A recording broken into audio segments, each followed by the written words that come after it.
Начинать запись. So good evening, good afternoon, and even good morning to those of you who are coming from the other continents. We are very glad to welcome you at the meeting of the Moscow Chat Reading Group, which is a monthly webinar organized by Moscow State University of Psychology and Education. The aim of this project is actually to bring together people interested in cultural historical theory and activity approach and try to build a platform for cross-disciplinary and international dialogue. Actually, we've already organized a few meetings and we started in October 2020. And so far, we've been discussing such topics as agency, building of the zone of proximal development, dynamic assessment, and some others.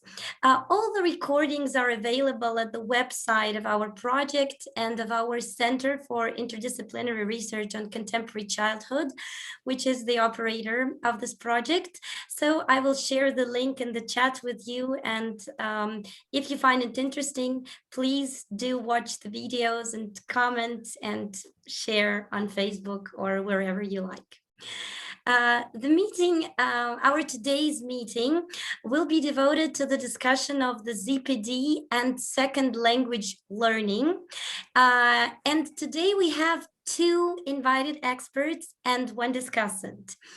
I'm very glad to introduce to you Matthew Poehner, Associate Department Head of Curriculum and Instruction, Professor of Education from Pennsylvania State University in the United States of America, and James P. Lantoff, George and Jane Greer Professor Emeritus in Language Acquisition and Applied Linguistics Director, Center for Advanced Language Proficiency Education and Research, Xiang Jiatong University in China, and the Pennsylvania State University in the United States of America. I'm also glad to introduce our discussant today, Eduardo Neguerella Azarola, ILC Research and Academic Director from the University of Navarra in Spain. So usually we have around 40-45 minutes for the presentation, then around 15 minutes for the commentaries of the discussant, and then we have around an hour for an open discussion where you're very welcome to ask questions and also to send your questions and comments in the chat. We also have received a few questions from you that we have already forwarded to our speakers. And if you have any other ideas or comments, please do post them in the chat during the presentation. So I'm giving the word to Matthew. Thank you.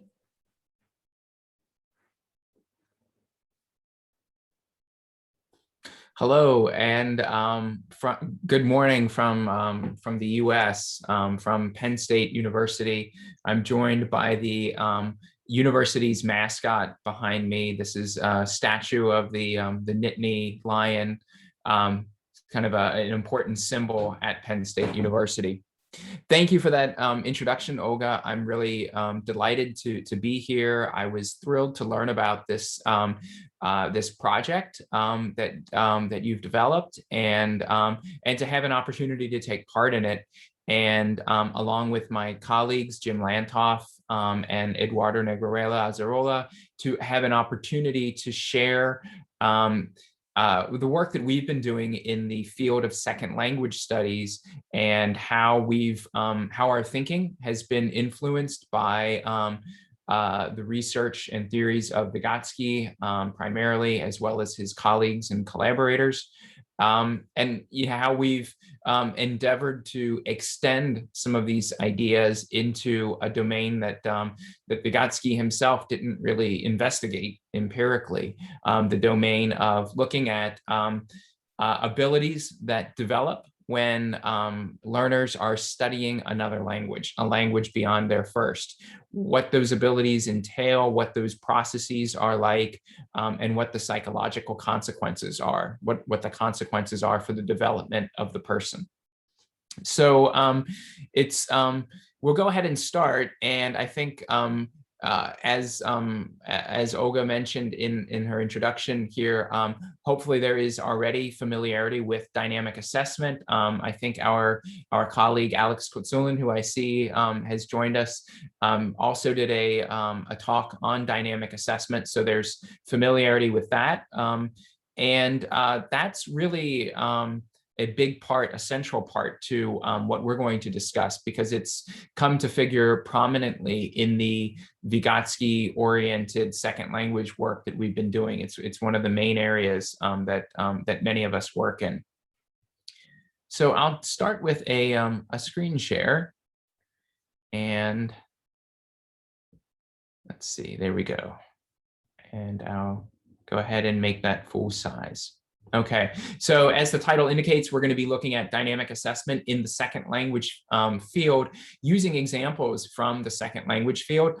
But I think also the arguments that we're going to be making are much broader than that, much more conceptual arguments as we engage with the ZPD. And as you see here, with some of the potential problems or paradoxes, conundrums that the ZPD challenges us to think about. And so our hope is that while we're going to be using examples from the field of second language studies, that there will be some resonance well beyond that to looking at issues of development and education more generally.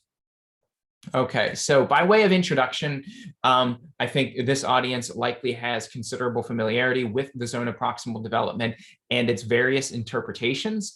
So there may not be too much new there, but just to kind of quickly cover some common ground, we've seen that, of course, the zone of proximal development, as it's been rendered in English, or ZPD, is perhaps one of Vygotsky's most well-known contributions, perhaps one of his most important discoveries. And despite that, right, or perhaps because of it, it's also something that has been interpreted in a variety of ways.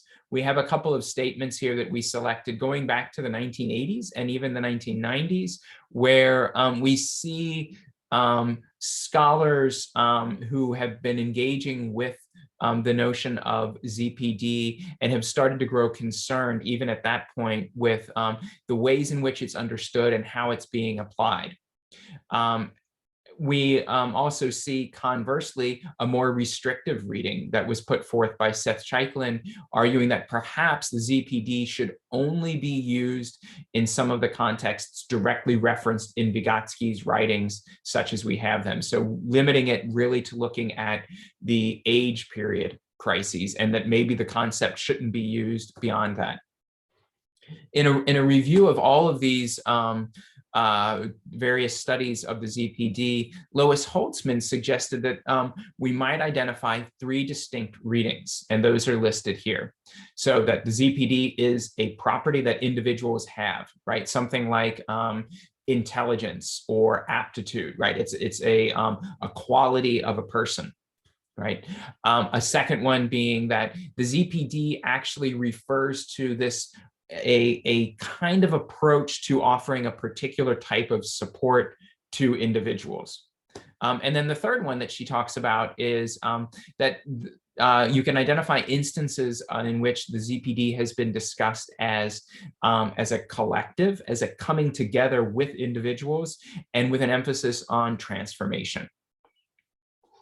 She also, and we think this is quite interesting, Holtzman also suggests that each of these readings, when you look at the ways it's talked about in the research literature, certain statements from Vygotsky and from his colleagues tend to be referenced, right? So with the idea of the ZPD as a property of individual, you may find references to Vygotsky's own discussion of IQ testing, right? And the idea that in schooling, right, there's this notion that young children entering schooling, having an IQ measure done at that point, and then looking at the end of the first year of schooling, a repetition of the IQ, and looking at what kind of progress they made, relative to the school curriculum, what kind of development that they evidenced, and discussing this in terms of a large or small ZPD. Right. We also see this in some of the earliest dynamic assessment work where Milton Budhoff, who was working in the United States with ethnic and racial minorities, and suggesting possibly an idea of learning potential as an alternative to IQ, introducing teaching into an assessment procedure, looking at how basically an assessment of learning that looks at learning. Right, so that doesn't have some sort of proxy, some other kind of ability that the assessment looks at, and then we can try to make inferences about learning, but setting up a testing situation in which you're teaching something and then looking at how responsive they are. Right, so capacity to benefit from instruction as linked to this idea of ZPD, and popularizing this term of learning potential. Learning potential, of course, is something that also Ruben Feuerstein in his work in dynamic assessment wrote about considerably. That second one, just moving quickly, the approach to offering support. So we see here, for example, in the English publication of some of Vygotsky's writings, Mind and Society, there are descriptions of adult-child or parent-child, teacher-learner, one-on-one interactions and different kinds, and what the quality of that interaction is like, with an emphasis in some interpretations then on support. And so we see that this has led to procedures in dynamic assessment that really emphasize scripting help in advance, standardizing it, and having a focus on that. And then this third one, which I think is really something that we're going to try to explore today in our work, that we find quite compelling, is this idea of collectivization, right? Rather than something that you're doing to a learner or offering to a learner, it's something that you're undertaking with a learner, right? This notion of cooperation and the idea of transformation, of carrying forward elements of what is already present, right? These ripening buds, as Vygotsky described them, but qualitatively working with learners to qualitatively change them to become what is not yet. Okay, and as Holtzman points out, we see this previewed in Vygotsky's writings, where he describes this notion of becoming a head taller than oneself, being beyond what one currently is. All right, so just a bit of background. Again, since the field of second language studies is not one that many of you might be familiar with. All of this to say, you've got a number of studies that are listed there. I think the really important takeaway that we wanted to emphasize is that second language studies is a relatively new field. It's often linked to some of the writings of individuals in the 1960s, like S. Pitt Corder, and looking at students studying another language and trying to engage in a systematic analysis of the kinds of errors that students are committing, right? So whether it's a speaker of another language learning English, or whether it is an English-speaking student studying, a European language or an Asian language or what have you. The field has been influenced by heavily cognitivist orientations. And so this goes back to the work of Noam Chomsky and his emphasis on first language acquisition as this internally driven process. And then you have other names that are listed here, figures in the second language field who have looked to Chomsky in some regard as a model and suggested that very similar processes can account for second language acquisition, that you need an environment that is rich with input or stimuli, and that will be sufficient to trigger natural processes. Of course, over time, there have been different iterations of this, but there has continued to be a preoccupation with internal cognitive phenomena and with a view that second language development follows a universal sequence, a fixed sequence that really is independent or unaffected by environment, including different approaches to teaching. And it's against that backdrop that a Vygotskian orientation to second language studies really developed. So this goes back to some of the early work that our colleague Jim Lantoff was involved with in the 1980s, looking to Vygotsky's writings and using them as a way to say that if Vygotsky's theory is a theory of consciousness, a theory of mind, then it ought to be able to explain all human abilities and the processes of their development, including the abilities that develop in a second language. And so again, it begins in the 1980s, and then through the 1990s, there's really this flowering of second language research that invokes Vygotsky's theoretical ideas and methods to investigate second language studies and into the 2000s. As a quick example of what this looks like and what this means, and I think it's relevant to dynamic assessment in the zone of proximal development, a construct in the field of second language studies that has that generates perennial debate and discussion and so on is the idea of corrective feedback. Again, going back to the origins of the field with concerns over and interest in the kinds of errors that learners produce. So corrective feedback, right? A list of studies here that essentially ask what kind of feedback to learners, what kinds of corrections to learners are going to be the most helpful to having them fix it, right? With assumptions such as abilities reside inside the mind brain of individual learners.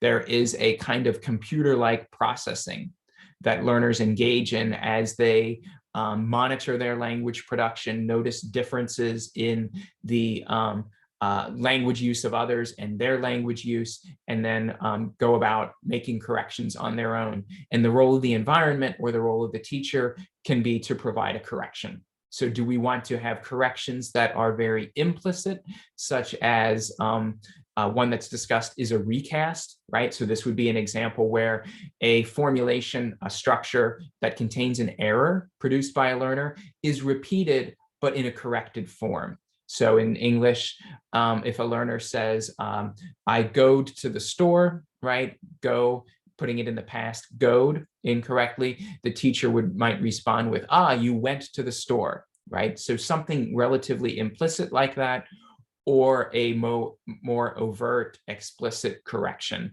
and a variety of other alternatives, right? So really kind of studying this, that's sort of characteristic of the field itself.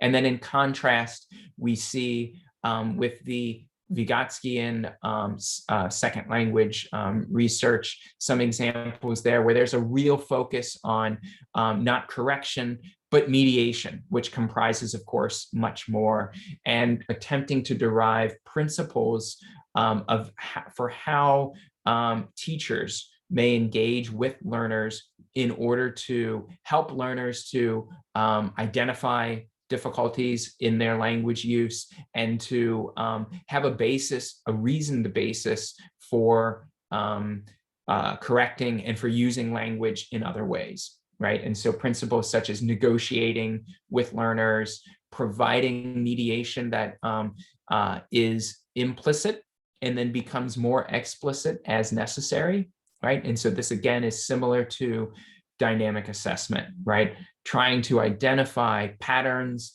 and concepts and principles that underlie language use and that learners can then develop an awareness of, an understanding of, so that they can gain greater control over their own language production. Dynamic assessment. Again, I know that there has already been one of these sessions devoted to that, so I won't say too much other than that, of course, the notion of dynamic assessment, of using the zone of proximal development as a basis for assessment that looks beyond an individual's independent performance, right? Their independent functioning, and instead broadens that to include learner responsiveness to some sort of intervention, some sort of interaction when problems begin to occur, right? With the idea being that, if we're looking only at independent performance, we're looking at the products of past development, as Vygotsky would say, right? We're looking at abilities that have completed their development. But if we engage with learners in that area where their independent performance breaks down and we begin to look at their responsiveness, we elicit verbalizations of their reasoning, we help to identify partial understandings and underlying problems, and we look at the ways in which they respond to different forms of mediation, prompts, models, leading questions, different kinds of feedback. Then we get an idea of those abilities that are ripening, those abilities that are emerging. In other words, the zone of proximal development. And in the second language, in the field of second language studies, we've done different dynamic assessment work in a number of ways. Some of those have been in cases of more formal language testing of proficiency, kind of standardized testing of comprehension. But we've also really emphasized the work in classrooms, with the idea being that it's in classrooms where, contrary to what some in the second language field believe, our view is that the environment matters, that the environment is, as Vygotsky said, not a backdrop to development, but the source of development. And so it's in the classroom that we can engage with teachers and help teachers to better engage with learners, to do that in a more systematic way in order to promote development. And so we've been looking at, and these are just some principles that we've worked out with teachers to maintain what we describe as a development focus for classroom activity, right? An openness to moving in unanticipated directions beyond whatever the immediate task might be, in order to help learners reorient them to their way of thinking about language and to controlling language forms. We've just listed, some examples of research studies that have been done. Again, some of them are larger scale studies, such as that produced by our colleague Tsiona Levy in 2017 in the context of the English language portion of the Israeli matriculation exam. And then some that are smaller scale studies, such as the work done by Rima Ableeva and Jim Lantoff in classrooms, and looking at developing listening comprehension abilities, a notoriously challenging area for many learners. Okay.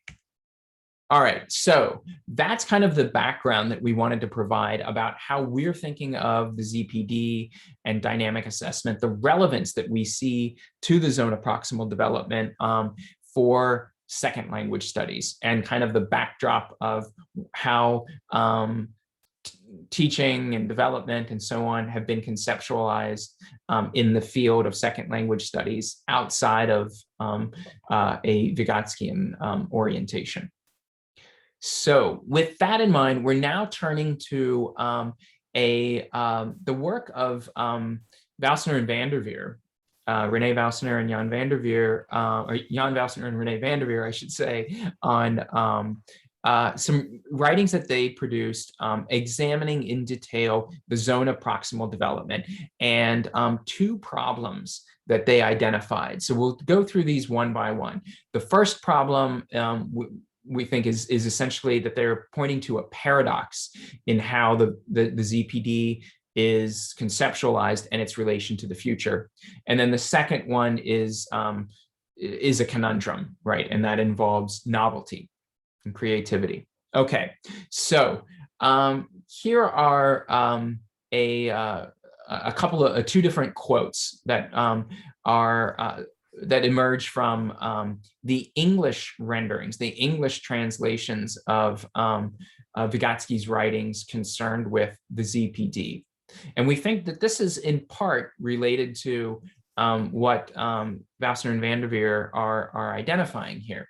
So they're quite similar, okay? But we bolded out or put, you know, in a different color here, the some important differences, right? One of those has to do with potential development or possible development, right? So the notion that it's not a foregone conclusion that development is going to unfold in this predetermined lockstep sort of more Piagetian scenario, right? That there is a potential, there is a possibility, and that is contingent upon the continued provision of appropriate forms of mediation. More interesting, I think, is the second one here, and this has to do with how Vygotsky's phrasing has been translated into English, and this verb determine, right, which can be used in a sense of, you know, as it says here, determined by, right, or determined through, right? So so determine can be to, another way of thinking about that might be to uncover, right, to identify, right, that we're identifying it, we're determining it, we're identifying it. Another one of determining can be to cause it, right, that it's that the ZPD is caused by. And those are two very, very different meanings, of course. And I think that they have implications, right? And so we've already talked about how Vygotsky, you know, used what is essentially a kind of agricultural metaphor, right, where we are looking at the fruits of development. We're interested in abilities that are ripening, that have not yet matured. Okay, so there he refers to abilities as buds, right? The ZPD as buds of future abilities that are ripening, as flowers, and that's quite different from the kind of determining, right? The kind of being done to that you have in a more engineering sort of metaphor that we see in some of the English-speaking and North American, in particular, interpreters of Vygotsky and interpreters of the ZPD. And this seems to be especially the case in this scaffolding metaphor, right? That there is this connection to kind of an engineering, in that there is a structure that's being imposed, a structure that's created and offered to learners and then pulled away, right? Quite different from, to go back to Holtzman's notion of that third reading of Vygotsky as cooperation and transformation, right? The emergence of from buds to flowers, right? We see some elements that are there, but then something new that emerges. Okay, so this takes us to that paradox then that Valsiner and Van der Veer raised a number of years ago, and that I think is really, really very interesting. So the paradox being, how can we observe the future? So we're in the present, and we are looking at abilities that have developed up until the present time, right? The past. But what our interest is in discussing the future, right? And trying to see where development is going. And so that third reading of the ZPD, again, this idea of transformation, it raises certain questions in terms of how are we really able to observe what's not yet there, right? When the future is, in fact, not just moving towards an ideal, right? But it's supposed to be more than that. It's supposed to entail creativity, and it's supposed to entail transformation. How can you really observe what's not observable yet? I'm just keeping an eye on the time in order to move a little more quickly here. I think I think this is a nice way that they put it, right? They say, in their words, Valsiner and Van der Veer, even though we're creating the ZPD in the present, there's no way in which anybody can study that process, the process of creating the future directly in the present. The development of functions cannot be observed before they reach their final form, right? Until they've already developed. And I think this is the most important part. It's impossible to directly observe those that are only in the process of approaching their recognizable final form. So a possible way forward, in our view, based on what we've been doing in the second language field, seems to be looking at the quality of mediation that learners require, the kinds of mediation to which learners are responsive during this cooperative joint functioning, right? This collectivization that we aim for in dynamic assessment research. And so one of the studies that that I put up earlier is one of the in which Jim Lantoff was working with Ali Al-Jafre, and they published a very influential paper in the second language field where they actually identified a hierarchy of mediation, right? A list of, as you can see, 12 different forms of mediation or moves on the part of a tutor in the context of a tutor-learner interaction. This was looking at learners of English as a second language and working through problems in their writing abilities. And as you can see here in this hierarchy, beginning from simply asking the learner on his or her own to try to identify problems with the writing, while the mediator, the tutor, sat by and was simply present, right? Their presence creating this kind of collaborative framing, right? So we have that from very early on. And then as you become, as you move up the hierarchy or down the hierarchy, however you want to look at it, you see the tutor or mediator indicating that there is something problematic in a particular sentence. And then as we move down, let's look at number 6, the tutor indicating the nature of the error, right? So in a sentence, there could be all sorts of problems. So giving an example, there's something wrong with an article, with a tense marker, with an auxiliary verb, etc. And then becoming more and more explicit to providing clues, as we see in number 9, and ultimately providing the correct form and an explanation and examples, looking at 10, 11, and 12. So what's interesting about that, I think, is looking at the quality of mediation that learners require and how responsive they are. So if I can go back, it tells us something quite different if a learner responds to, say, level 2 mediation than level 10 mediation, right? And what kind of response do they have? Do they respond by being able to identify the error, or do they respond but not correct it? Do they respond by both identifying it and correcting it? Do they respond by identifying the error, but then producing another error in its place, right? All of these different possibilities, looking at responsiveness, that relationship between what a teacher or tutor or guide, right, is able to do with regard to mediation, creating mediating possibilities, and the ways in which learners are responding to that relationship being, we're thinking, a possible way forward for looking at that paradox of trying to glimpse the future, glimpsing ripening abilities in the present. All right, I want to, let's see, I'm going to stop sharing for just a moment there because I'm looking at the time and I want to make sure that Jim has time to move into the second portion here. So I think maybe, Jim, we don't want to go through the data example from that study. Which data example? So we had some additional details from that study before moving into problem 2. Yeah, I want to say something about, so can I share screen now?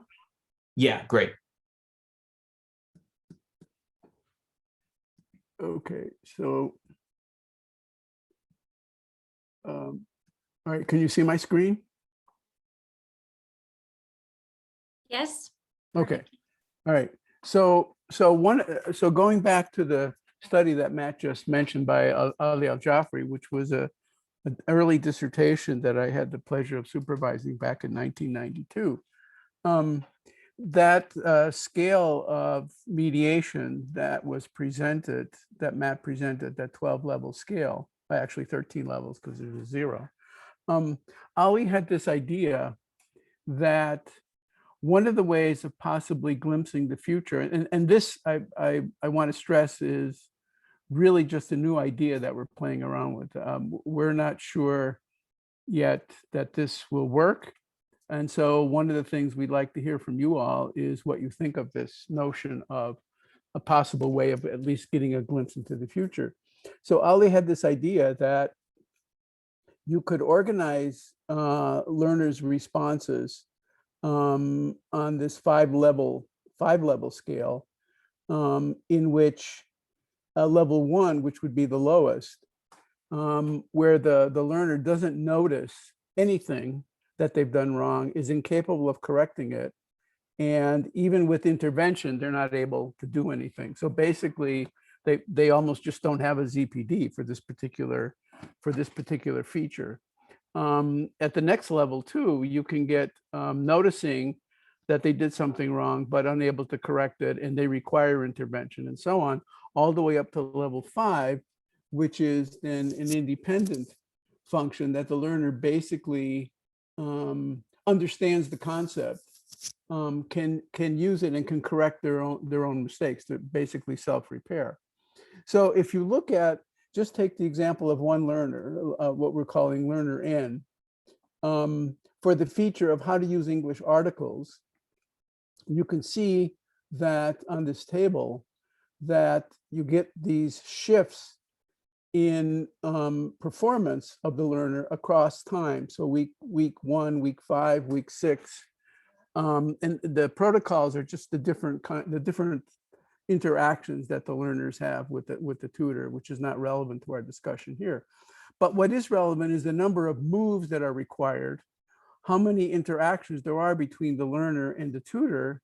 And the next column, the move sequence, you can see that at the very beginning, there is a large number of sequences necessary, moving from level 2 all the way down to level 11. And level 2 being the most implicit, which doesn't help the learner, they can't react to that, all the way down to level 11, which is a very explicit level of help.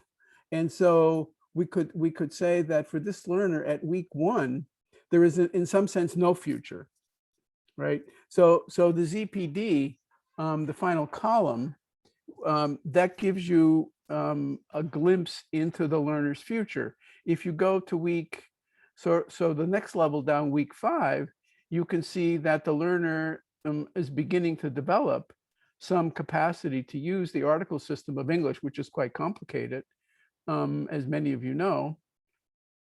And so you can see the future now becomes, in a sense, brighter, that we're now at a level 4. And if we go back to the chart, you can see that level 4, the learner is noticing, correcting, and with a minimum of intervention, he can resolve the problem. So I think what you're seeing here is potentially a possible way of looking into the future in terms of how the learner notices and responds to the problems that they're encountering in their own performances. So this is our thinking, that this might be a way of having some glimpse into what is in the process of developing. And so as you go from lower numbers to higher numbers, you get a better glimpse into the future in terms of what is ripening, what is budding, what is flowering, as Vygotsky might say, right? So that's our idea of how to potentially solve the paradox of how do you get a glimpse into the future. The second problem, I think, is in some ways a bit more interesting. And this is what we label a conundrum. And this has to do with this notion of how Vygotsky talked about imitation and internalization. So Vygotsky made it clear that internalization through imitation is not a copy process, but it's a transformational process. The learner transforms the model in some way, and they create something new through the process of internalization. And so this presents this conundrum of how can you glimpse the future when in fact the future itself, in some sense, is transformative, and so if the tutor is, or the parents or whoever is guiding the learner is in fact moving them toward the appropriation of a model, the internalization of some model, and the learner is in fact engaging in transformative activity, how is that possible, right? How can you have both a known future that's at the same time transformative? So we have a possible way of overcoming this problem, and that's what we'd like to present to you now. And that is, I think we have to allow for both the achieving of the model, and at the same time allowing for the unpredictable and unobservable future that is transformation and creativity. And the analogy that we want to use here is how someone becomes an expert chef. So if you take a novice cook, we won't even call them a chef, right? One of the minimal things you have to know how to do is how to follow a recipe, and how to make an omelet. One of my son-in-laws is in fact a chef in New York City, and whenever they give you a test to see if they're going to hire you, they always ask you to make an omelet. And so minimally, you have to be able to follow a recipe and make an omelet. And that's basically bringing the past into the present. But to be a really good chef, you have to understand something about the chemistry of food, and you have to be able to create something new. That is, you have to bring the present into the future. So what they often do is, once they find out that you can make an omelet, they then give you a whole bunch of ingredients and they say, make us something that tastes good, right? Now, if you're a novice, if you don't know how to really cook, you have no idea what you're doing. You're just putting together ingredients and you hope for the best. But somebody who really understands cooking as an expert can transform these ingredients into something very tasty, right?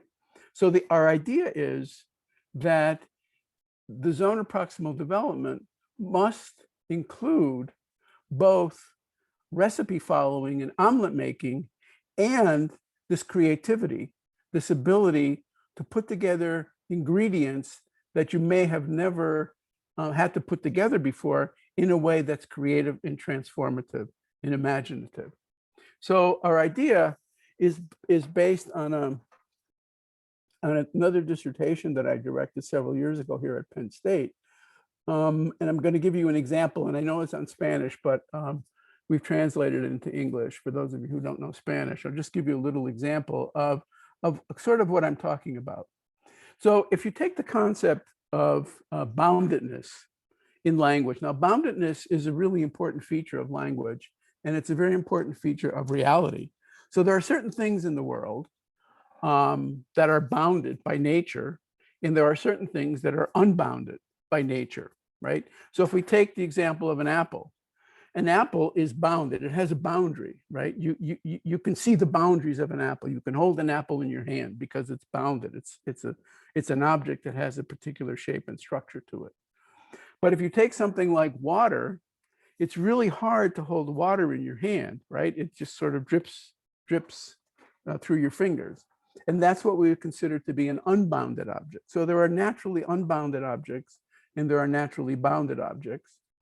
And on the other hand, it turns out that you can take an unbounded object and you can make it bounded by putting it in a container like a glass. So you can put water in a glass and then it becomes bounded. And you can actually take an apple and you can make it unbounded, as for example, what might happen if you have an apple lying in the road and a car runs over it, it becomes smushed and it spreads all over the road, and it becomes, in that sense, unbounded. And we say in English, there's apple in the road, not an apple, but apple on the road, right? And that makes it, in a sense, unbounded.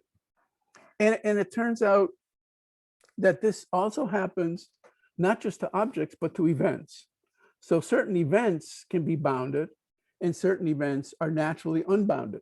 So if you take the example of jump, so someone who jumps is engaged in a bounded event. There's a beginning, a middle, and an end. There's a certain structure to it, right? You start with your feet on the ground, you move into the air, and your feet come back down, and then we say the person jumped.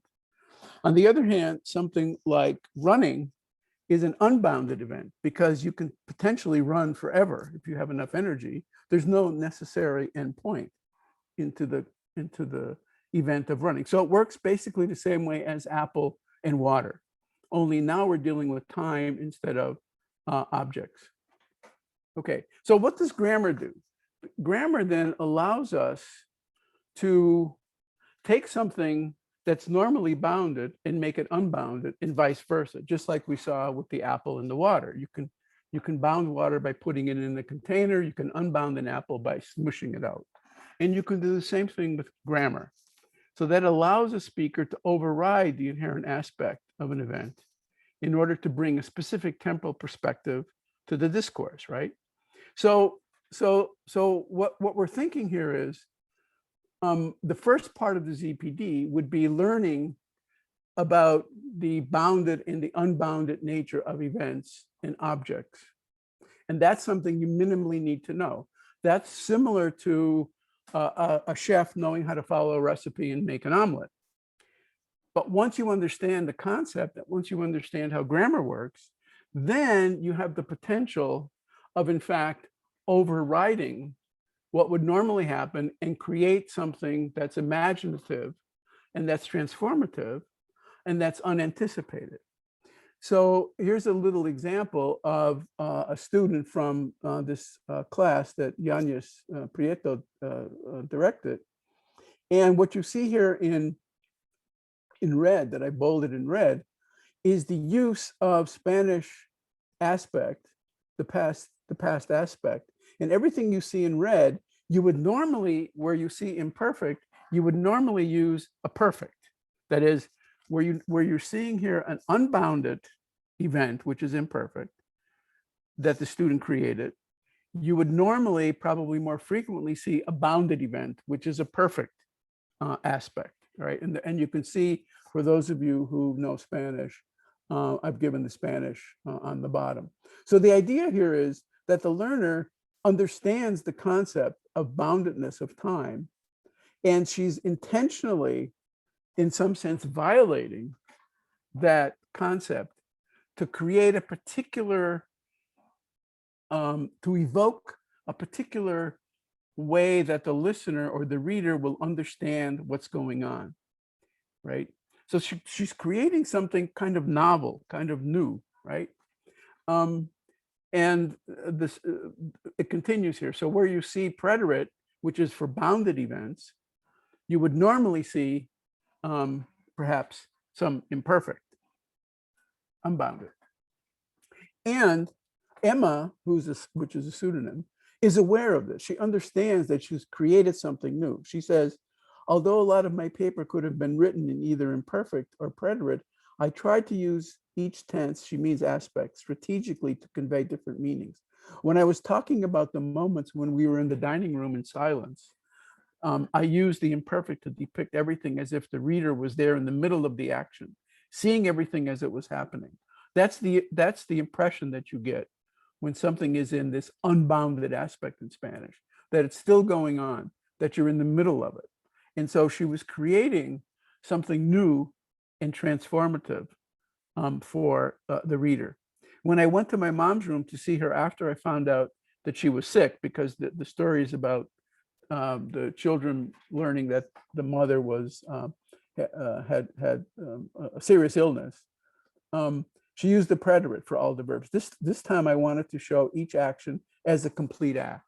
So she's now, if we go back to the chef analogy, she's now creating something new because she understands how the concept works. Okay. So our idea here is then that following along with Karpov and Leontiev and other scholars, that development happens in sort of two domains. It happens at the level of understanding, that is conceptual knowledge, knowing how, if we go back to the food analogy, how different foods can be combined in different ways to create particular tastes, particular impressions on the diner, right? And then the ability to actually use that knowledge to actually create something new, right?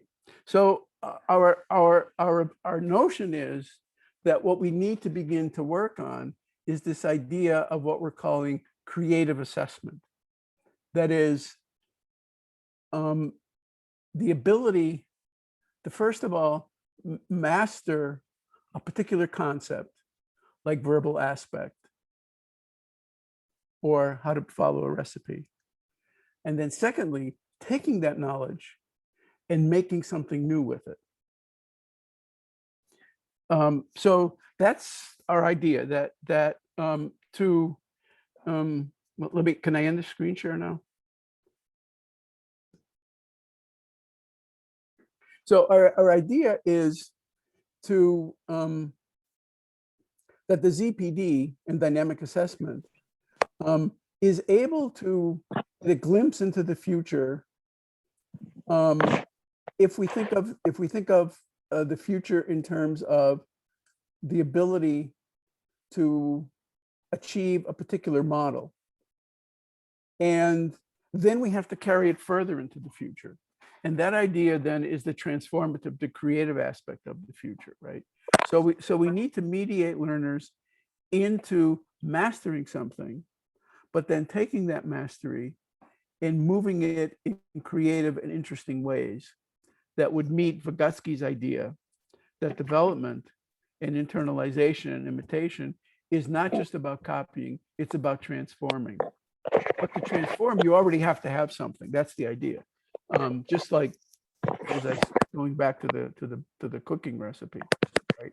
You have to know how to make an omelet to be able to make other things. You have to know how to follow a recipe to be able to make things that are really new and create a different kind of impression on the diner. Same thing with language. We need to understand how language works to be able to make it work for us, right? And to create these kinds of impressions that we want to create in our listeners. So it's not just, following the rules. It's in some sense, breaking the rules. It's moving beyond the rules. But if you're going to do that, you have to know what the rules are, right? And so we think that this might be a way of responding to Valsiner and Vanderveer's worry about, predicting the future, observing the future, and at the same time, transforming the future. So that's our idea. Thank you very much. That was extremely interesting. Absolutely enchanting. I'm giving the word to our discussant. Please, Eduardo, you're welcome. Okay, let me share my screen.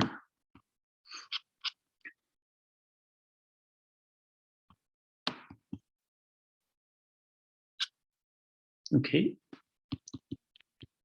Can you see it now? Yes, perfect. Okay. Okay, so thank you, Olga, for the invitation. Well, it's here. Good evening. Well, good afternoon for Spanish time. I think it's 1 hour less than Moscow. It's almost 6 p.m. And thank you to Matt and to Jim for the presentation, and also for inviting me, and for these last few weeks I've been thinking about these issues, and hopefully I will give you some ideas and some questions for discussion. There were many issues in Matt's and in Jim's presentation. The first one that I want to talk briefly is the issue of translation and different versions from Vygotsky's original Russian to different versions in English, and there is quite a there's considerable discussion in the field if the originals or if the original text is distorted in the translation, which seems to be the consensus.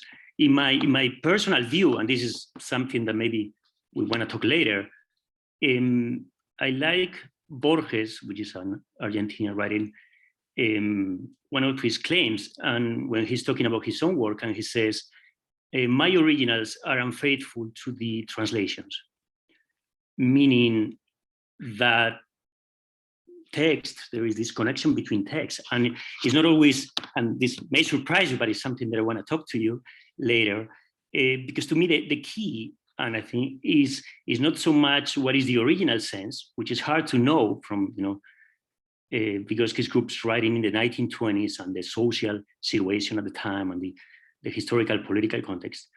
I think that to me the key is if a different interpretation of the ZPD is opening new ways for teaching and for learning. And I think new interpretations also, they illuminate new understandings of what could be the original understanding of the ZPD. So that's something that maybe we can talk later. About the two issues that Jim and Matt were saying, one is the issue of the paradox. Can we observe the future if we are always in the present? I guess my personal answer to that will be connecting to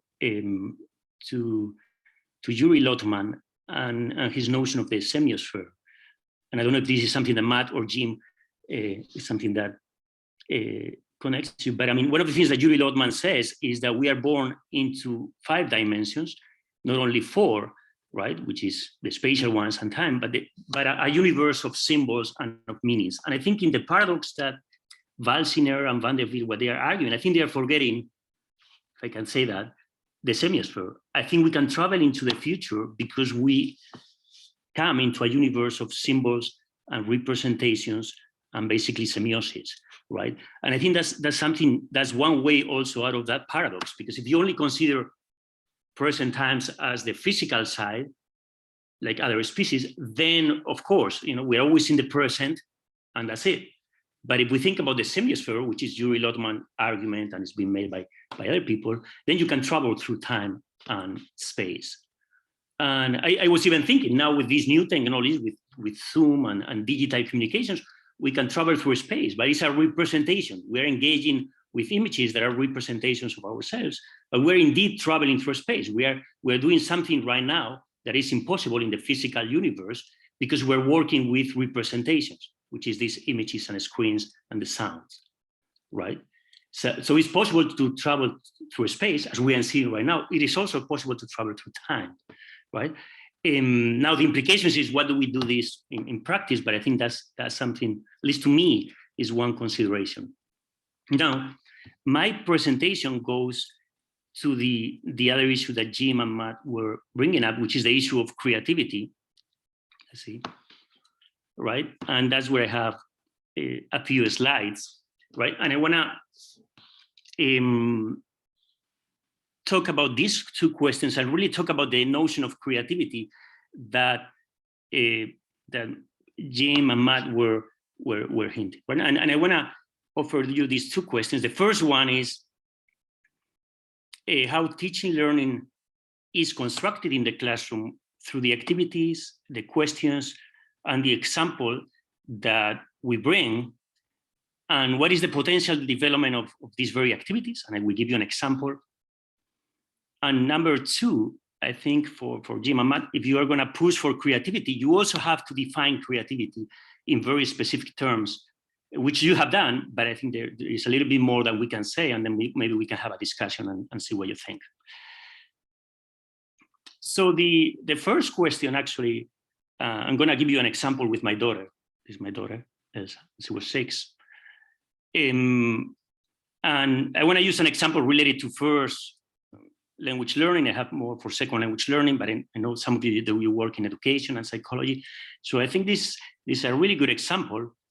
And and how when we have textbooks, when we bring materials to the classrooms, I don't know if we think about the implications, not only of the explanations, but the very activities, the designs, the drawings, the questions, the tasks, everything that goes in there, right?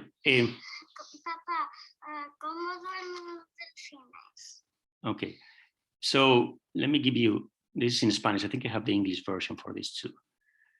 She was asking me in Spanish, Papá, ¿cómo duermen los delfines? Right? Which is, Daddy, how do dolphins sleep? Which is not in the book. I will explain you what is in the book. I think I have it in my next slide, right? So this is an example I want to give you to talk about creativity, which is not about second language learning. Then we can talk about second language learning. So this is from my Spanish book for kids that are 6. My daughter was 6 last year. And since we were with COVID, she was being homeschooled with us, and I have the option of seeing the books. So this activity that you have is basically you need to categorize animals in mammals, birds, and fish, and they do different activities. So in the first one, they make you think about if they have wings, or if they have fins, the aletas, and if they swim. But they give you a whale, so you're beginning to see the trick. They give you before they have done fish, right?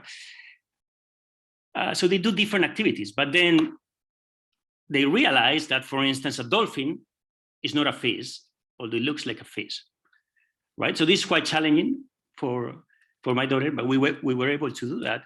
Now, the interesting question for me was, how do dolphins sleep? Right? You hear that? Which she just came up with that, right? And I didn't know the answer to that, right? And I can assume she was thinking, okay, so if the dolphin is not a fish, it's a mammal, right? They breathe, but mammals, we also sleep, right? So if you're underwater and you're a mammal and you need to sleep, then what do? Right? Which I didn't know. I had to go up and I Googled this up in National Geographic. And as it turns out, it's a pretty big issue that's been researched because they remain half conscious and they have one eye open, the other one. Now, to me, what was fascinating in this question was that it was a functional question, which was based on the taxonomic question, which was based on the noticing question, right?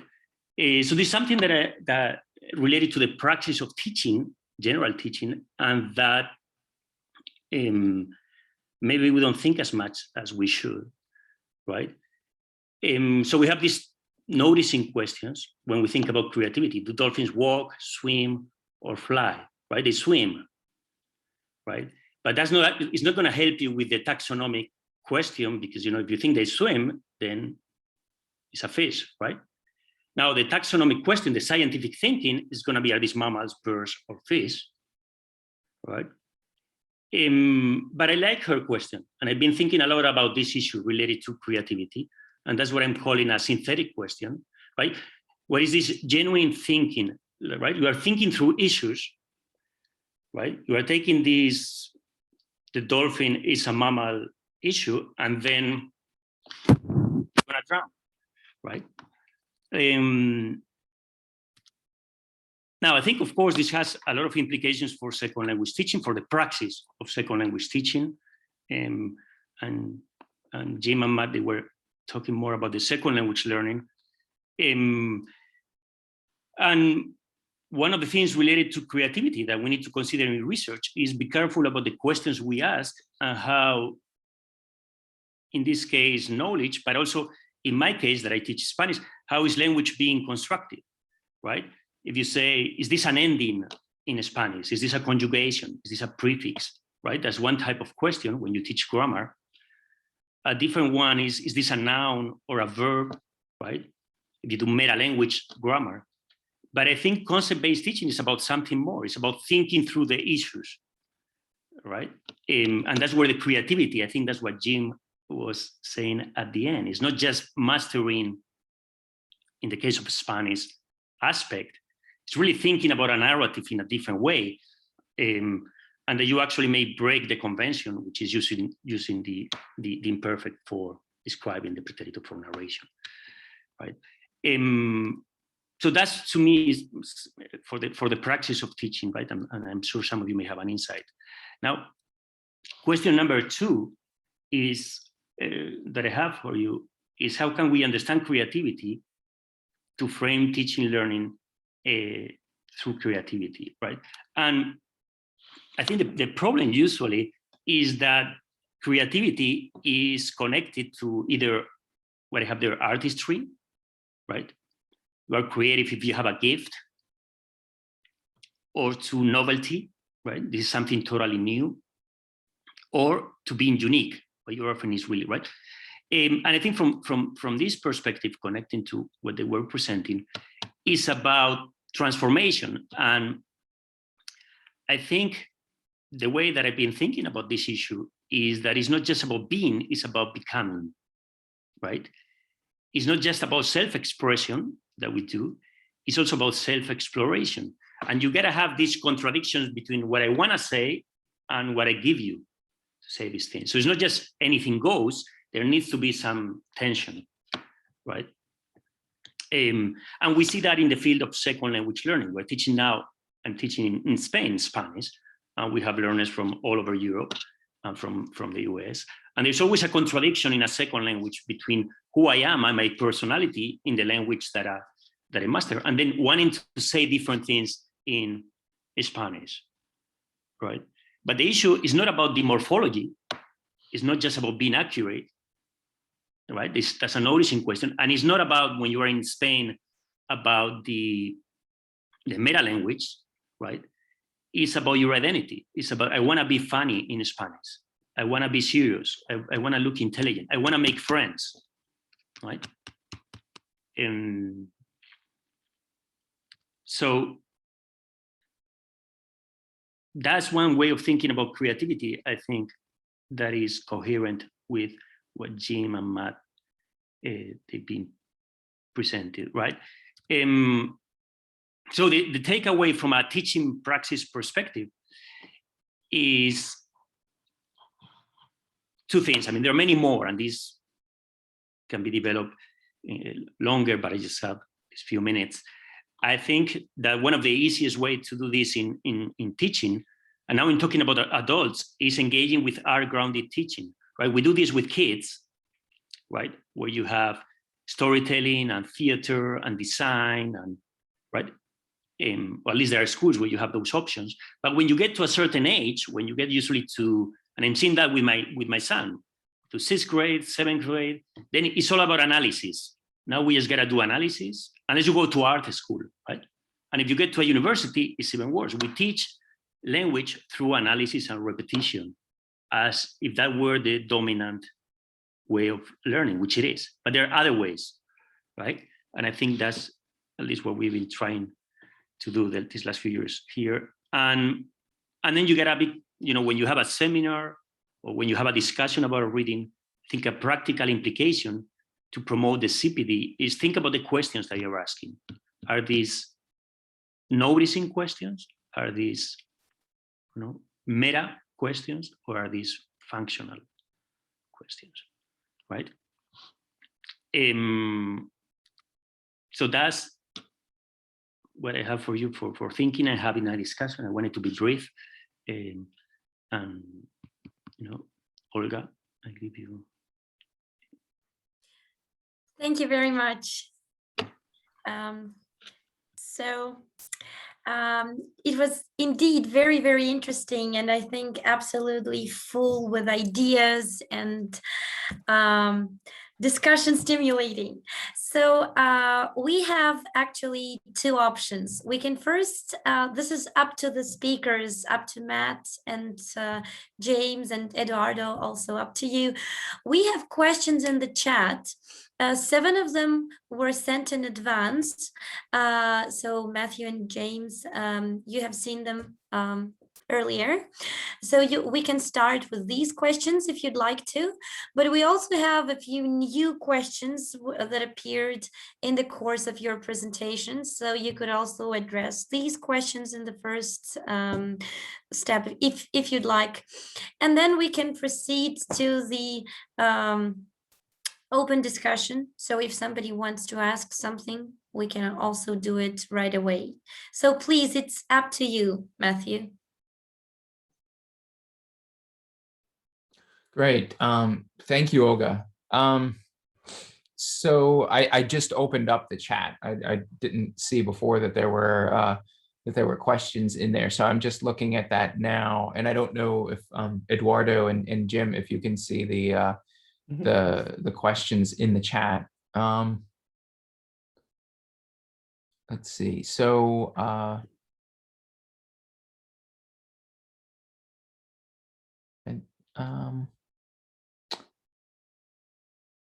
so maybe I'll just start with one of the questions that was sent to us in advance that we had a little bit of time to think about.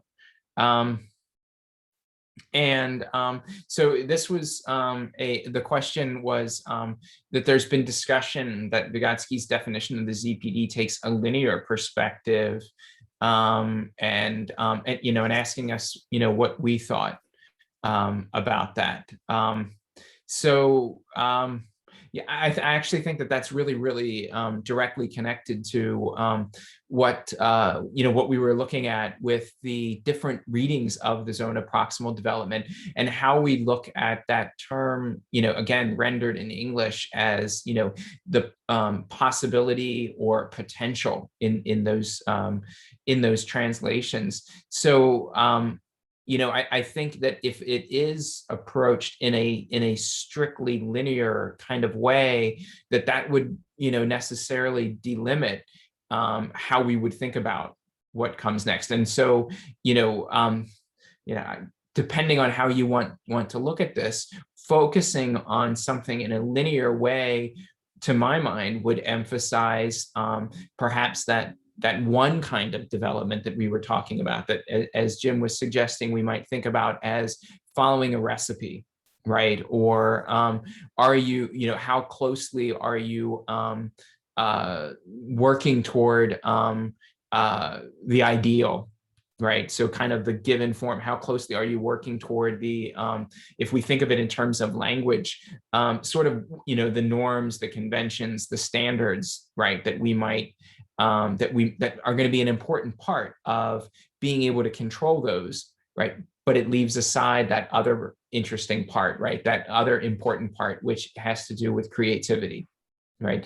Because then that whole linear piece, you don't know exactly what's going to come next. It might be, as Eduardo was suggesting to us, it might very much be a tension between self-exploration and connection with others, right? It might be a kind of creativity that manifests in the sort of questions that we ask, like in Eduardo's example of your daughter's question, that sort of the text that she was given provided a springboard for a set of connections, right, that went beyond that and actually went in a new and unanticipated direction. So I think that would go against a very linear way of thinking about the ZPD.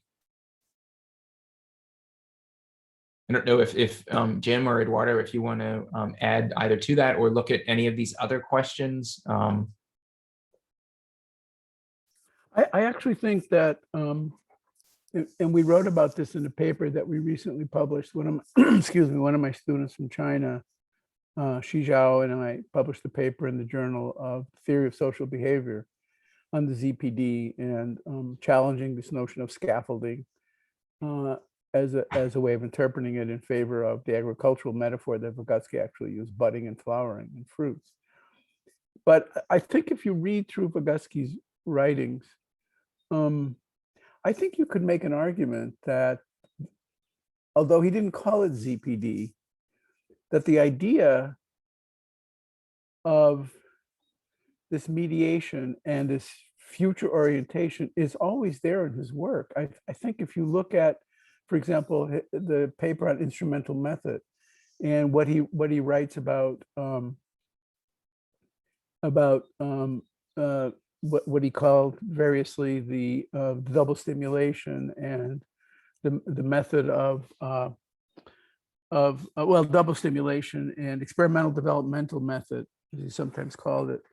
I mean, the ZPD is clearly implied in there. It's about giving people tasks in laboratories or in school settings that they can't do, and then giving them forms of mediation, different forms of mediation, to see how they react and how they can achieve the task that they can't otherwise do on their own. I mean, it seems to me that that's kind of at the core of what the ZPD is all about.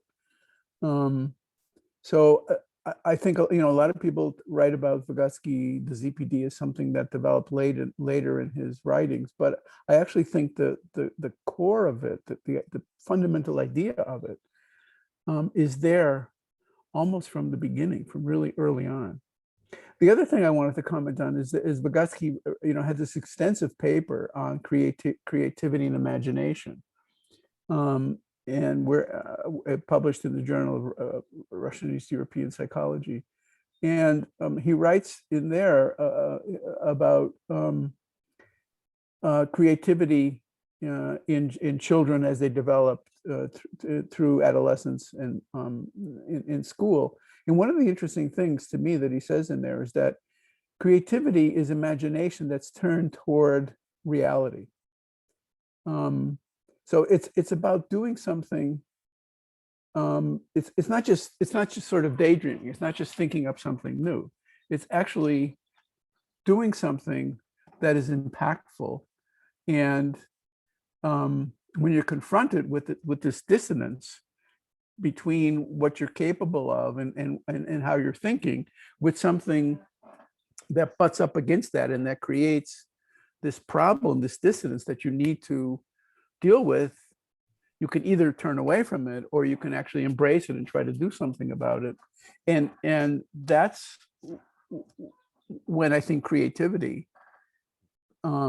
becomes relevant, right? And that's what I think that the example that we gave of this student, Emma, was doing, right? She was taking something she already knew and she was creating a reality for a reader or a listener that drew the reader or listener into the story in ways that are quite different from what you would normally anticipate how this particular how aspect is used in Spanish.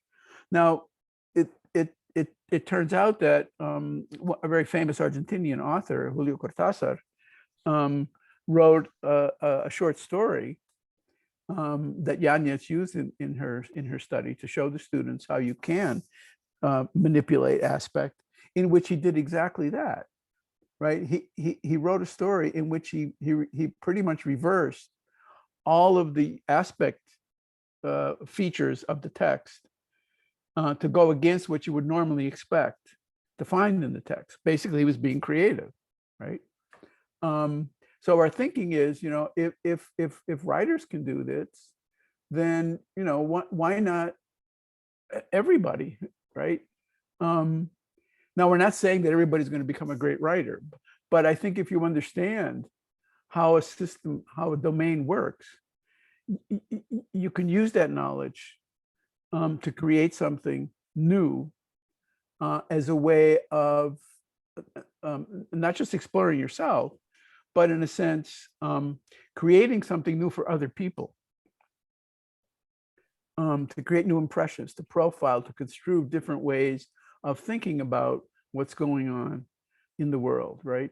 That's the point. So that what we say and what we write doesn't necessarily have to be an exact copy of what's going on in the world. We use language to create, to paint, if you will, right? New understandings. And I think that's what Vygotsky was trying to get at in that extensive paper that he wrote on creativity and imagination. And so I think that to me, this idea of creative assessment is really an interesting idea. I think it would present a problem for, you know, psychometricians who don't like these kinds of, you know, they like standardization, they like They don't like, for them, this would be sort of introducing some sort of error measure into the statistics. But I think that's really important to go beyond, the usual, and as Eduardo put it, into becoming rather than just being. Yeah, and I would add to your comment there, Jim, that I think again, this is something that we're thinking about now and that we're grappling with, we're struggling with, but it's one could easily imagine from an assessment perspective raising all sorts of questions of, well, so how would you score performance in terms of creativity, right? But I think that kind of misses the point. I think that it's a much easier thing within an assessment context to be able to say that one is approaching greater or is farther from control over using language, in our case, in ways that are appropriate to the norms and conventions of language use. Creativity is a very different thing. And so I don't know that it is the kind of thing that you would want to score, but it would be something that I think that we would want to see evidence of, right? Evidence of going beyond, evidence of becoming.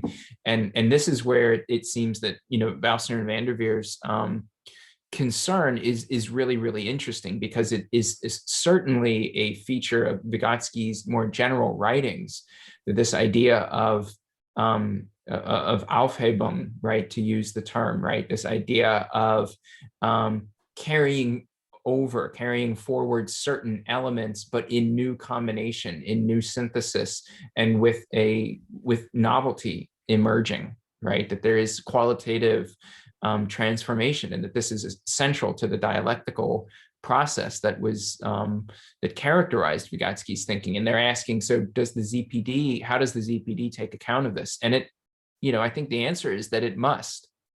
Otherwise, it's not clear how you would ever have innovation, whether you would just be left with kind of reproduction, right? Where would innovation come from? So it seems that there has to be a role in it, a role for it in there. But yeah, from an assessment perspective, it's going to be, it's certainly going to raise heckles among, I think more traditional testing specialists. One other thing that I wanted to add too, because I saw in the comments a question about, whether this is like, with young children being creative with language long before they've learned the rules, or maybe we would say the patterns or norms with language. And I think that that's something we also want to be a little bit careful with. Because again, as Jim was saying, it's not kind of just anything goes, but rather it's intentionality, right? It's being intentional with moving beyond what the conventions are, recognizing these are the norms, or if you want to use rules or patterns, right? This is what they are, and I'm going to challenge them. I'm going to push against them. I'm going to deviate from them for a particular purpose. And that was what was really interesting, I think, in the Spanish language example, where you would expect the use of the preterite, but instead I'm not going to use that, right? And here's why, right? Because I want to, in this case, draw the reader or the listener right into the action, or perhaps distance them and create a very sort of, broken sort of sequence of discrete actions, right? This was intentional. It wasn't just kind of accidental. Yeah, I think a lot of traditional language instruction is really very much concerned about performance, but not very much concerned about understanding the performance that a learner is actually engaged in. And I think the lesson that comes from Vygotsky is that development happens in basically two domains: conceptual understanding of what's happening and what you're doing and what the principles are, and then actually doing it. Whereas I think in most cases in language teaching, the understanding is not is not even, in many cases, not even considered, but it's just about getting the right answer, the performance, right? And what we're trying to say is you need both. You need understanding and you need performance. And Vygotsky, made this comment that a performance without understanding is mindless, and understanding without performance is useless, in a sense, right? So the development has to happen in both planes, and that I think we see in Emma, in her creative use of Spanish, and she understands what she's doing, and she understands why she's doing it, right?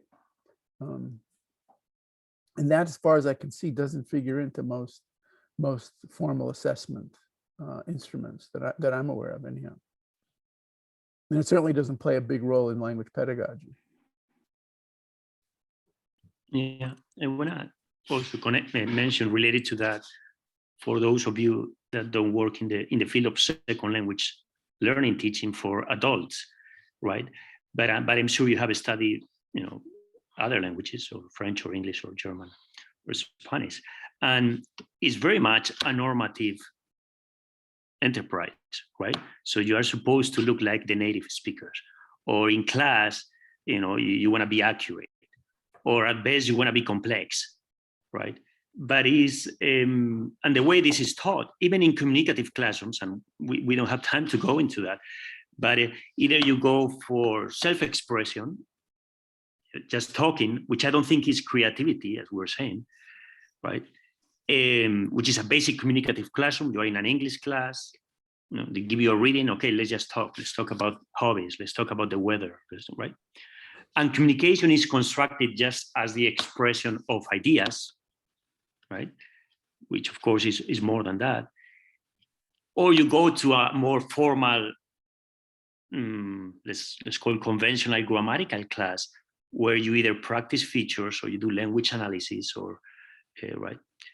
And I think Carmen Yanez's dissertation, what Jim was presenting, is remarkable in that notion of using literature to become aware of these options for expression, right? And using those frames to say things that you wouldn't say conventionally, right? That's where you are, this being and becoming. That's where I see it, right? I think the assessment, as Matt and Jim was saying, is going to be tough, and it's tough because we don't have much creativity in the classroom these days, right? So, for instance, the argument will be, why don't we teach writing in a second language classroom through creative writing activities, which is very rare. I mean, there are some courses there, but it's so rare that I've seen very few things related to learning English through writing poetry. Right, there are some things out there, but it's more the typical course. You will get some essays and you will do analytical writing, argumentation, which is very efficient and is good for certain things, but it may limit other options. Right, you open different zones of potential. I like the notion of potential, proximal. I think there is a spatial metaphor. I like this notion of potential, possibility. Right, it opens different possibilities, and I think that the challenge with teaching languages for adults is that the possibilities that are open are usually connected to analysis, expression, being accurate, right? And I always remember, connected to one of the first ME theses that I directed in Massachusetts, was about personality and second language learning. It was an MA student that was taking students to Spain from the US. I was in the US.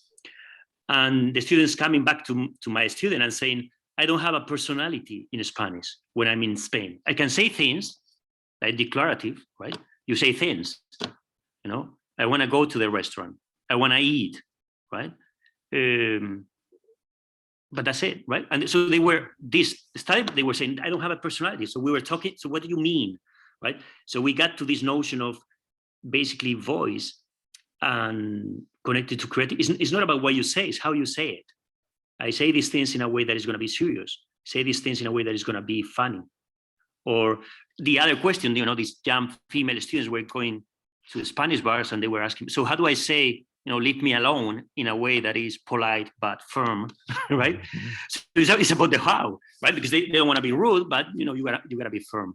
So that's when I started thinking about this issue of creativity in the sense of expressing your personality about the things you say, right? And in teaching, we do very few things. I mean, there are some proposals out there, and for sure, I mean, there are teachers that do these things. So I think the challenge that Matt and Jim are saying, taking this to assessment, I think is very much needed, and it may be a solution. Once you have it in the assessment, sometimes you have the washback effect to the teaching, right? That you want to learn a second language, not just to say things, or even transactions. The whole task-based learning approach is based on completing transactions. I want coffee. I want to get to the library. I want, right? If your life is about transactions, not much of a life. Yeah. Right. I mean, the main transaction is I want to make friends. I mean, I'm directing now a study abroad center here. And that's what they still say. I want to have a life. I want to make friends. I want to laugh with them. I want to make a joke. Yeah. I mean, what's missing, and somebody mentioned this in one of their questions, is the whole issue of emotion, right? How do you deal with emotion? I know of no tests that deal with the emotional side of things, and there are very, very few pedagogical approaches about emotion. In the unity, what Vygotsky called pedagogy, right? The unity of the emotion and the intellect. So how do you be emotional in another language? I mean, that's not an easy thing to do. It's not just transferring over what you do from your first language, because it doesn't always work. And that we spend almost no time on, as far as I know, right? How you actually achieve that. And I think maybe some of the work that Olga has been doing, I came across one of your articles. I can't read it, of course, in Russian, but I read the abstract on the use of drama in theater. And I've been sort of translating bits and pieces of it through Google Translate. And it's something that I'm very interested in currently. We're doing another project using improvisational theater as a way of stimulating creativity in language classrooms, particularly in urban areas in the US. We have a project going that's funded by a government grant. And so we're really interested in this whole issue of drama and theater, because it does bring out emotion and stress and tension and leads to creativity. And improv is a really important way of making that happen. And if you read Newman and Holtzman's book on Lev Vygotsky, Revolutionary Scientist, they talk very much about creativity in childhood that is sort of lost as adults mature and they become sort of normalized as they move into a culture. Not just in language, but in other aspects of their behavior. And that's sort of that creativity that you have in childhood is sort of surrendered, if you will, as you move into, and some people, of course, resist that, the writers and the actors and the painters and so on. But you know, what we're trying to argue for is that there are ways of getting this back. Through pedagogy, and I think if we don't do that, we're just missing a lot of what matters. As Eduardo says, it's not just about saying things; it's about how you say things that matters a lot. And we spend very little time on that in language pedagogy. And I think Vygotsky might have ways of helping us achieve that, and that's sort of what we're looking at. It's interesting to me, you know, thinking about it through the lens of assessment and through the lens of teaching. And I mentioned early on that much of the dynamic assessment work that we've done in the second language field has been in classrooms, because the definition or conceptualization of assessment seems to have the potential to be broader than what we think of as formal testing environments, right? And so, you know, one of the something that stands out to me in classrooms is that we often are asking, if our purpose is teaching and learning, we're often asking students about what questions they have. And that's never included in assessments. And it seems like what a missed opportunity that would be as a way of getting at one aspect of creativity, right? Of, what are you wondering about, right?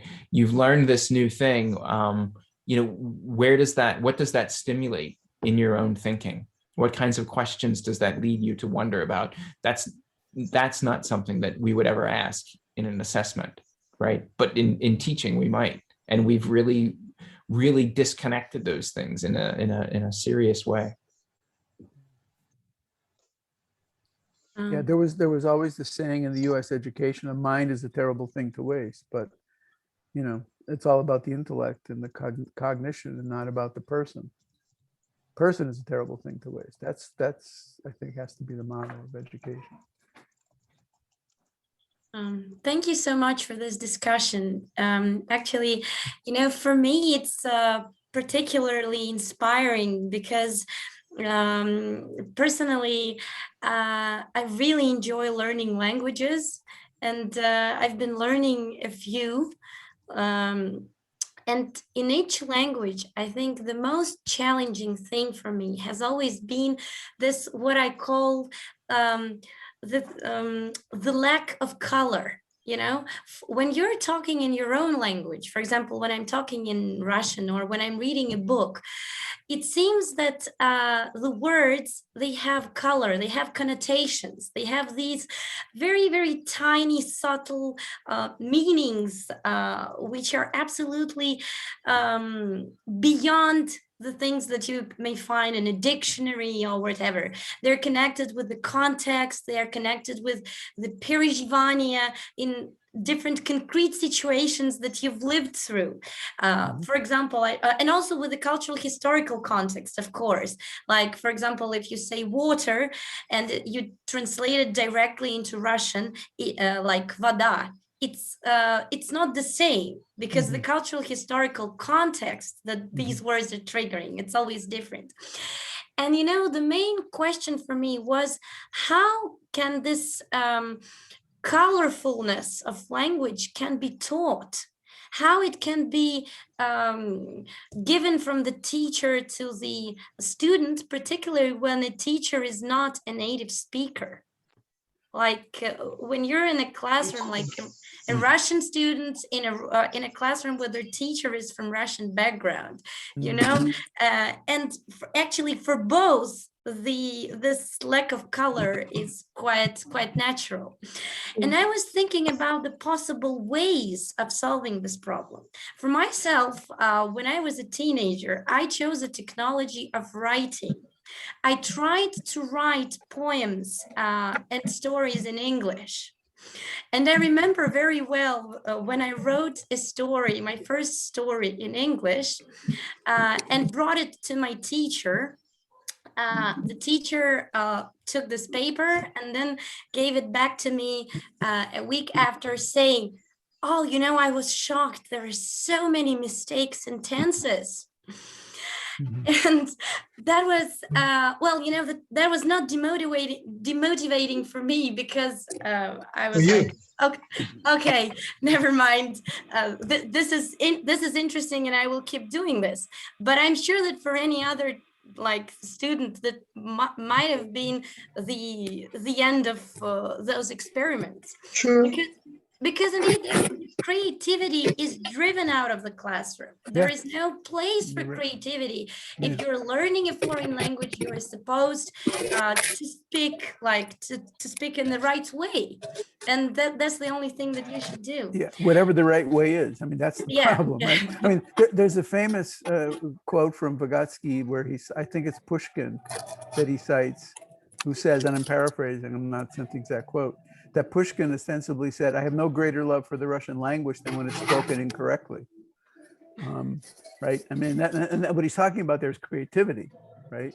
That something new is being created, and that it's not just following the norms and the rules, whatever those rules are, assuming that languages have rules, which I don't think they do. Yeah, I think one of the way, I think it's interesting what you say about native speakers, because native speakers sometimes do not make the best language teachers, because they haven't struggled with the language the way non-natives have. And on the other hand, they're also, because they're forced into following a certain curriculum, they, you know, they're reluctant in many cases to offer what they can offer, which is the creative aspect of language, the emotional aspect of language, right? And so a lot is lost there because they're sort of forced into a model that says you have to follow the textbook and you have to, and these are the rules that you have to follow, and so on and so forth. So the advantage of being native speaker sometimes is missing. The other area that I think is worth looking at, and we've done some work in this area, and that's on figurative language, right? Metaphor, which is a really hard thing to master in a second language. How do you use metaphors creatively? I don't mean idioms, but I mean just metaphorical language is really not easy to do in another language, and to understand metaphors, because they have negative and positive valencies, and sometimes, you know, you misinterpret because your culture sees the similar metaphor as negative and the other culture is using it as positive, and so on. So we don't have much space for that either, for figurative language, which is really, most of what we say is figurative, it's not literal. So I think that's another area where we can open up some creativity for students.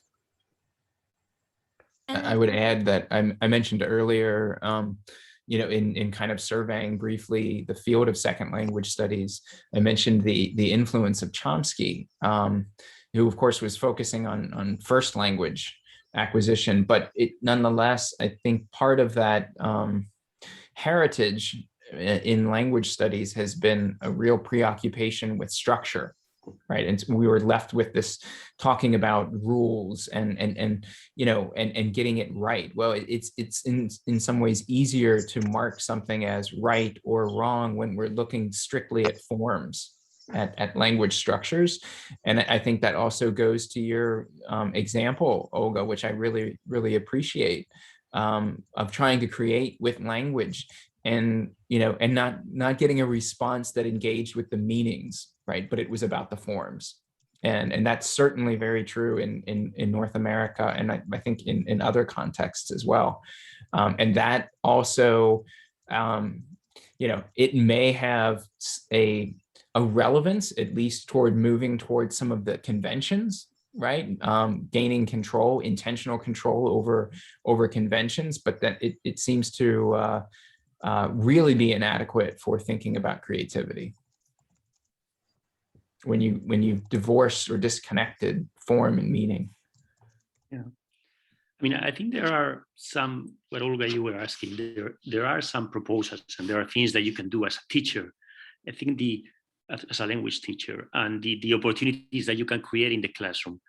The challenge for teachers is that maybe many of the things that you experience as a student were based on thinking that the learner is a linguist, and that sentence level grammar is the way to go, right? But if you think about courses in a different way, so the language learner is an actor, maybe improvisational activities like scenarios or theater, right? Then you bring to the classroom different things.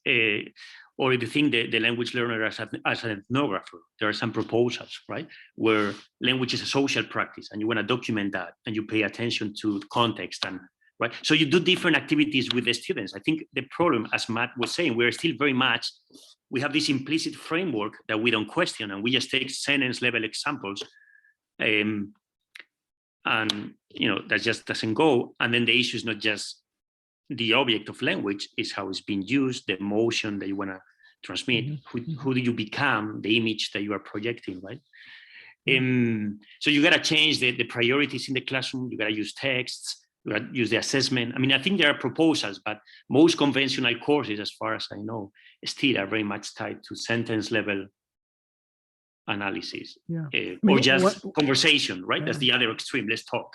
Yeah. Right. Yeah, following up on what you're saying, I think an area, and Eduardo, you've explored this a bit, I know, is this whole notion of language play, of playing with language. That's a really important way of opening up creativity. And we don't allow that because the dominant metaphor that guides most education is the work metaphor. You have to be a good worker. You have to do tasks, right? you're not allowed to play. And play is seen as a bad thing. But in point of fact, play is a really important thing. And we know from Vygotsky's writing how important play is in the development of the individual. And so I think we need to open up space for people to play with language, to experiment, to try new things. And in play, of course, you can take more risks than you can at work, because in work, when you make a mistake, it's costly. But in play, it's usually there are fewer risks, and there's usually very few penalties in getting it wrong, if you will. And so I think that's a really important aspect too that we need to consider, and that's why I think we're interested in improvisation. Improvisational theater is kind of playing around with language, and I think that gives people a different sense of what language is, including their own language, which most people are not aware of their own language, right?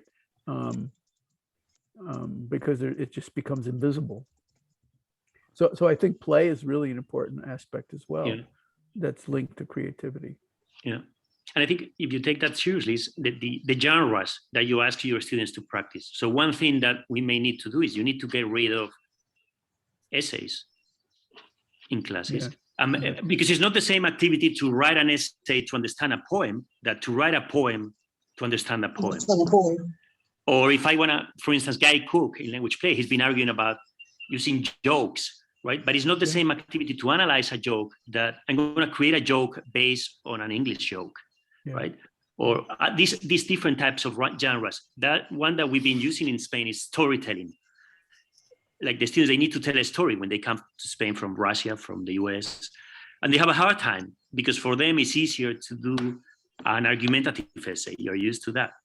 But if you come to Spain and we do digital stories, there is an implicit template. They think they come with no story. There is one that is based on dominant technologies, which is, I'm going to come to Spain, I'm going to take a photo, and I'm going to say I like it, right? Based on or Facebook. And so the first draft they do of a story is very plain.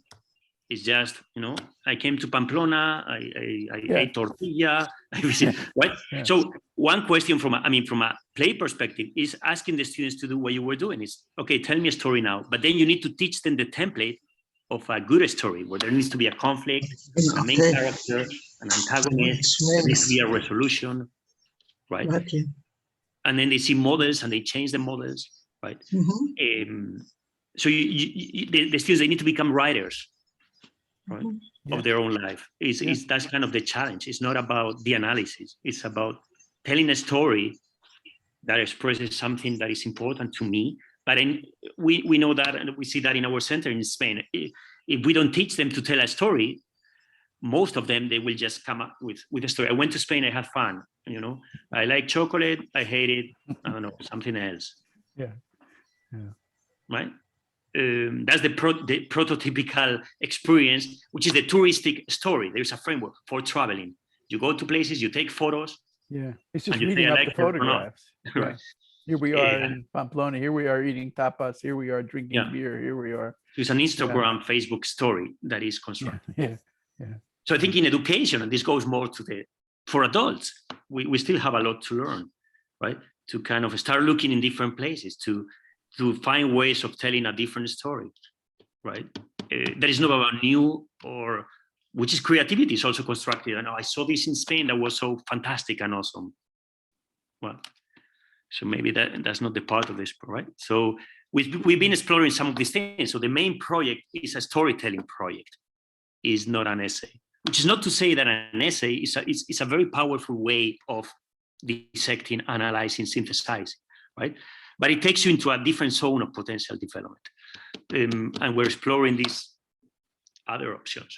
Right? Well, and storytelling, right, also holds the potential for the writer, right, to inhabit a different role, right, to be something that they're not, right? So as a writer, you're not limited to saying, okay, well, I'm a student doing my study abroad in Spain in order to learn the language and learn about the culture. You could compose your story from the perspective of a local, person from Spain, or from, something, whatever it might be, right? I mean, you could take different vantages.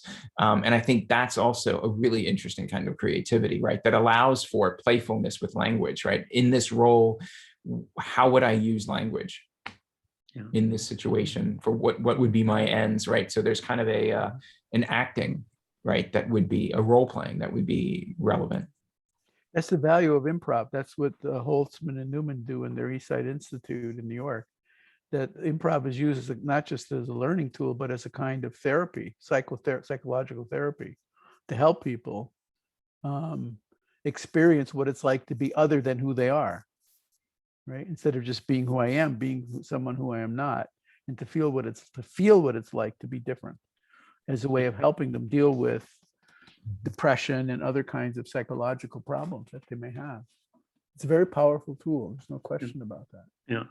And I think the second language experience, when you think about it, it creates a lot of crisis. I see it every semester. I always have a student crying coming from different countries in my office, because you have a shock. You discover things when you go to a different country and you're in immersion. You discover things. I think that's the connection between second language learning and Vygotskian psychology and crisis. You see crisis in study abroad settings all the time. Positive and sometimes tough crisis. People who discover things and they don't know how to overcome them. But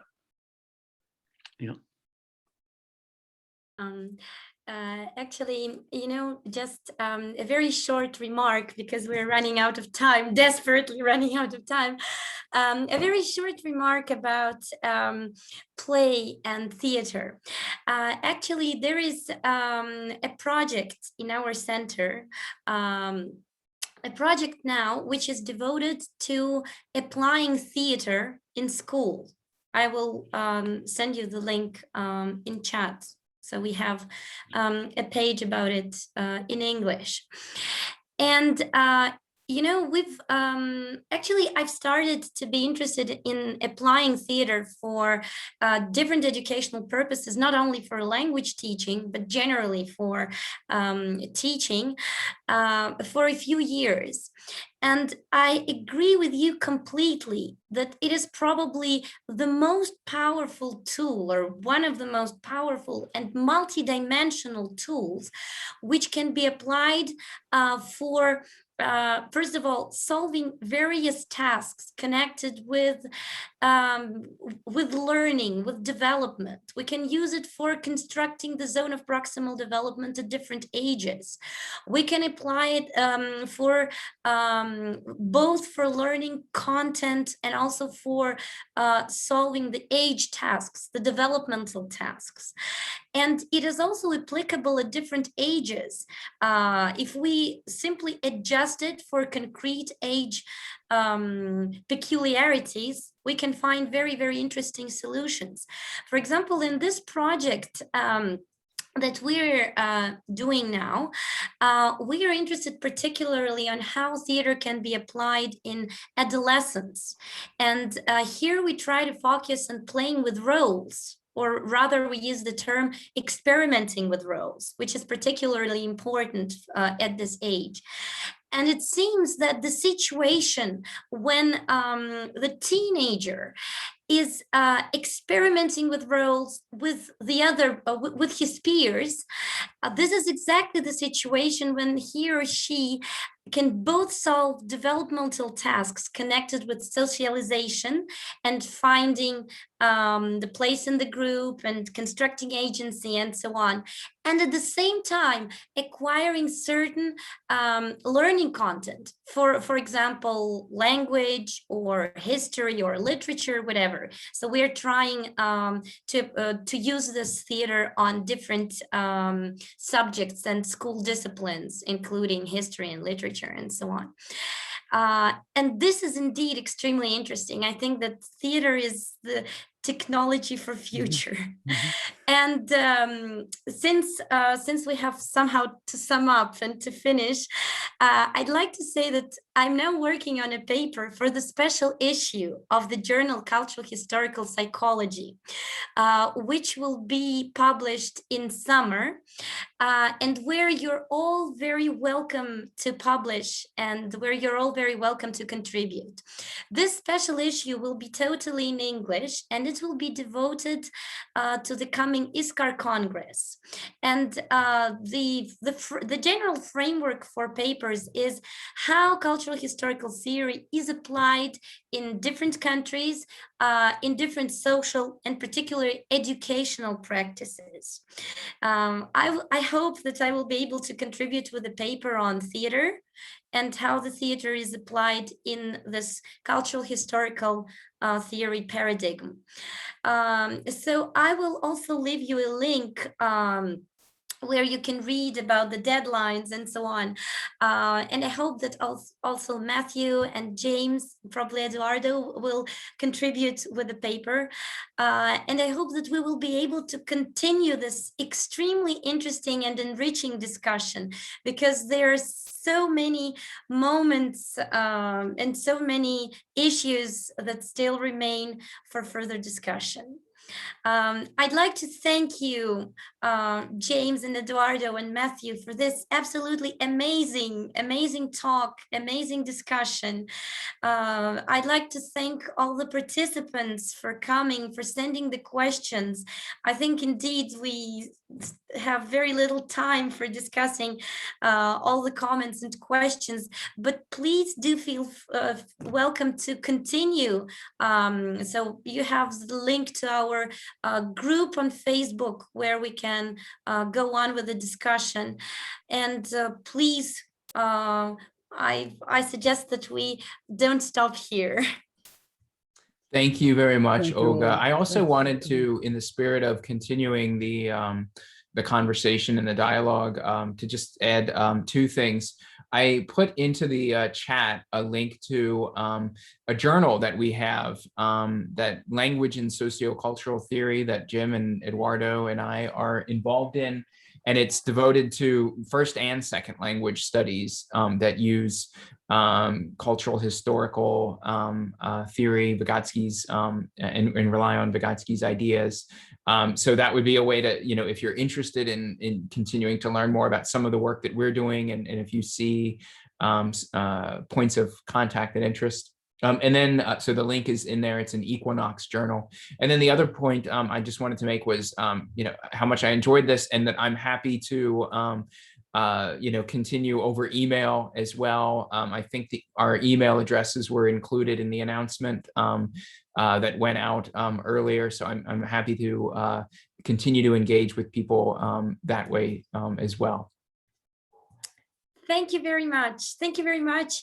And so on your right on the chat, you can find the link to the special issue. And also I've sent a link to the previous special issue, which was also in English.